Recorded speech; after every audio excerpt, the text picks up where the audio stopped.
Ağıldan faydalı heç bir var dövlət yoxdur. Məğrurluqdan qorxulu tənhalıq yoxdur. Tədbir tökmək və düşünmək kimi ağıl yoxdur. Pərhizkarlıq kimi cömertlik yoxdur. Gözəl xasiyyət kimi yoldaş yoxdur. Ədəb kimi miras yoxdur. Müvəffəqiyyət və bir işə nail olmaq kimi rəhbər yoxdur. Gözəl əməl kimi ticarət və alver yoxdur. Savab kimi mənfəət yoxdur. Şübhə müqabilində özünü saxlamaq kimi pərhizkarlıq yoxdur.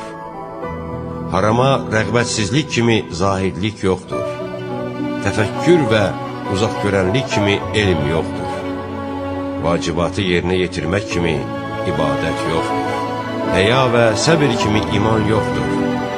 Təvazökarlıq kimi yüksəklik və baş ucalığı yoxdur.